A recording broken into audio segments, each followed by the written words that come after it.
يوم في حياة أمتي لن ينسى. 25 يناير كان يوم ثلاث. 25 يناير كان عندي مذاكرة. كان عندي امتحان يوم الخميس في حقوق من فضل ربي تالت ليسانس بيولوجي.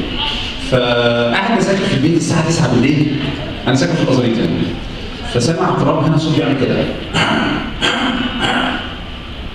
بتكلم الأول. فنزلت لقيت مجموعة كبيرة جدا من الشباب بتجري. علم صحتهم ان شاء الله، ايه ده؟ بيجروا، ايه ده ماتش دلوقتي؟ فقلت في ايه؟ فواحد قال لي مش عارف في حاجه ولا ايه؟ ركبت الترماي كنت جاي نازل عند محطه رمل، فانا ركبت الترماي لقيت ولد كده اعرفه، قلت له فين مصطفى؟ قال لي يا استاذ ماجد ده في ثوره، قلت له يا راجل. قال لي جايين من شارع 45 جاي الظابط مش عارف يمسكنا. ربنا يبارك لك يا مصطفى. فروح نزلت، هو طلع ايه الموضوع؟ زمان كان لما تحصل اي مظاهره كانت الاخوه تقف قدام المظاهره قدام الامن المركزي، الاخوه يقول لك ايه؟ اصبر، يعني ايه؟ خليك واقف. طب يا فندم هيضرب، يقول لك اصبر، ماشي. فهم عساكر واقفين بيضربوا خلاص، الشباب عملوا فكره جديده، ايه هي؟ اجروا. مش هتلوك مع واقف، واقف، اضرب، جروا. فالعسكري واقف، اضرب مين يا فندم؟ فلكن مش عارفين يمسكوهم. فتخيل ضابط شرطه من الساعه 12 الظهر من شارع 45 كل ما ينزل العساكر بتوعه عشان يضربوا مش لاقيين حد، المهم ومش عارفين يمسكوا حد. يعني سرعه الشباب اسرع من بتوع الامن المركزي، المهم فنزلت محطه رمل لقيت كميه شباب غير عاديه. محطه رمل كلها مليانه. نذكر بس المعنى قبل ما نكمل القصه. الله عز وجل ملك ومن اسمائه الرزاق. بالله عليكم لو ربنا عز وجل رزق اي حد بحاجه بالله عليكم يا ريت عينينا ما تروحش علينا.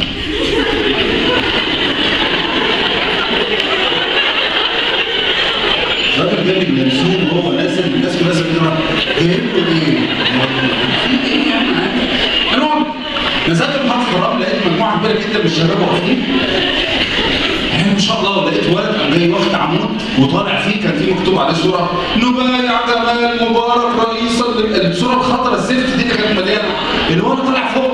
فواحد بيقول له خد مطوه، قال له لا معايا موش. قطعها وبتاع. فجاه لقيت ضابط شرطه امن مركزي نازل مع مجموعه من العساكر. الضابط نازل بغضب غير عادي. شاف 2 3 ببص عليهم بعمل كده ما لقيتش ولا شاب. جيرو. انا طبعا واقف في النص. توه بقى وارجع كده لورا. رجعت لورا، المهم عدوا دخلوا شارع صفية زغلول. في صفية زغلول قمت انا قلت اروح اشرب عصير واروح، يعني لابس عادي جينسي كده وتيشيرت وزي الفل. فدخلت اشرب عصير، فمسك كوبايه العصير عند العصير بتاع المكتب. فواقف لقيت بتوع امن المركزي واقفين. طلع عميد امن مركزي لقى واحد واقف على القمه ماسك الموبايل بيتكلم فيه. فقام جاي طالع العميد ده ماسك منه الموبايل ورميه في الارض.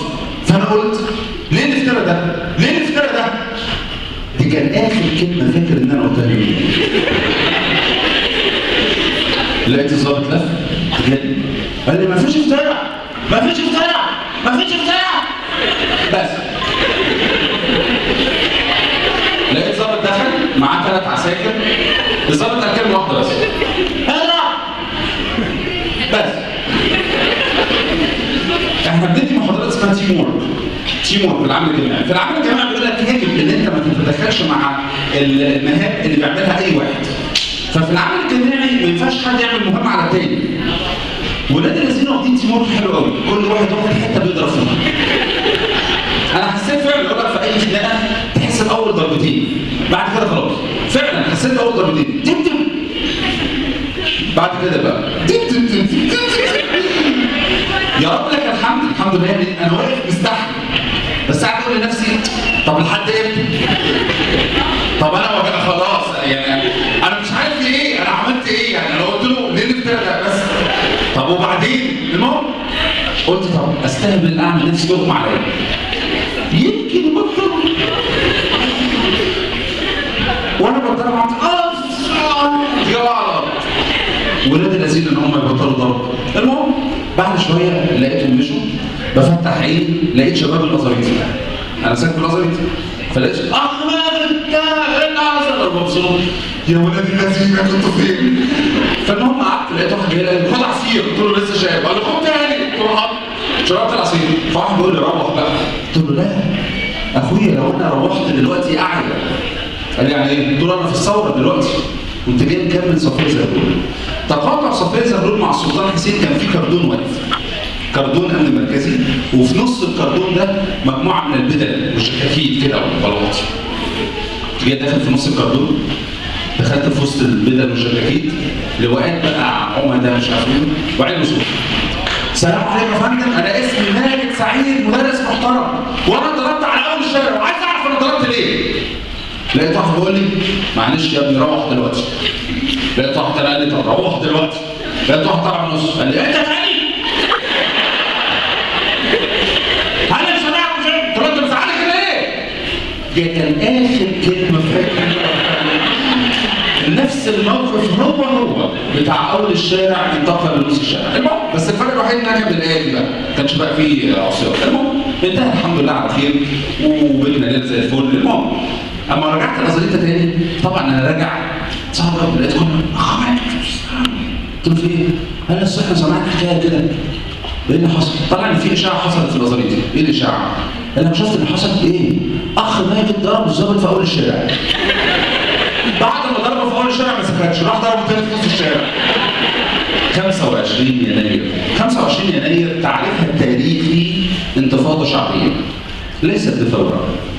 لكي تتحول الانتفاضه الشعبيه الى ثوره يجب ان يحدث 3 تغيرات. التغير الاول هو التغير السياسي اللي احنا بنعيشه دلوقتي، مجلس شعب وشورى وانتخابات رئاسه الجمهوريه. التغير الثاني هو التغير الاقتصادي. الحراميه يمشوا، يجي ناس نظيفه تعلي اقتصاد البلد وكذا وكذا. التغير الثالث وهو الاخطر هو التغير الاجتماعي، سلوكيات الناس. يجب ان تتغير هذه السلوكيات. يوم ما يحصل ال3 تغيرات دي تتحول من انتفاضه الى ثوره. في التغير الاجتماعي اللي هي السلوكيات، بعض الحاجات عايز تتغير من ضمنها اللي انتوا بداتوا فيه. حلم. انا بحلم ابقى ايه؟ نفسي اطلع عليه. لان زمان كان من الصعب جدا ان اي حد يحلم. كان صعب قوي. انا ممكن احلم؟ هل يمكن ان انا اقعد افكر كده؟ في ناس لما تيجي تحلم ايام الثانويه العامه لو فاكرين، وانتوا في الثانويه العامه تبقى انت قاعد في الاوضه كده، وانت قاعد في الاوضه تضرب سقف. امتى بقى؟ في معديه ماما، امتى هي؟ انت خلص يا ماما، انت خلص. 25 يناير تاريخ لن ينسى. حدد هدفك. احد المحاضرات الظريفه الخفيفه اللي احنا بنديها النهارده خاصه لكليه صيدله. ليه احدد هدفي؟ ليه؟ ما بلاش، ما احنا ماشيين كده زي الفل. لماذا احدد هدفي؟ اسمع حضرتك. اتفضلي يا استاذ. عشان البلد مش هتبقى كويسه غير لما كان عندنا اهداف حقيقيه عايزين نحققها ونغيرها. عشان بلدنا مش هتبقى بلدنا كويسه الا لو احنا كان عندنا اهداف عايزين نحققها. صح استاذه؟ عشان ما ابقاش حيوان، ابقى انسان بجد. عشان ما ابقاش حيوان، ابقى بني ادم بجد. ولا مع حضرتك؟ اتفضلي. عشان اعرف همشي ازاي همشي فين. على فكره كل رد بنات صباح الفل. ايه؟ يا رب الزمالك ياخد الدوري يا رب. يا رب. اتفضل يا فندم اتفضل. يا راجل عشان بحدد هدفي عشان الزمالك ياخد الدوري. استاذ لا نقف فيه شويه عشان احس ان انا عايشه بجد. ولما اموت ان شاء الله ان شاء الله ده انت هتبقى جنازتك عسل. لا كلنا هنموت ان شاء الله. على فكره الانسان هو اخر واحد يظن ان هو هيموت. يعني الانسان في قناعته يقول لك كلنا هنموت. لا انا هتكلم عشان كل الخبرات كله وعشان حاجات اكتر كتير. انا بحدد هدفي. تخيل ان انا طالع من هنا، طلعت من باب الصيدله، فلقيت واحد شاب كده سرسان بيكتب الرسم، اتوبيس كام بيروح فين؟ هتقول انت كنت في المعمل في الصيدله ولا حاجه انت شامم حاجه ايه؟ اتوبيس كام بيروح فين؟ ده حال ناس.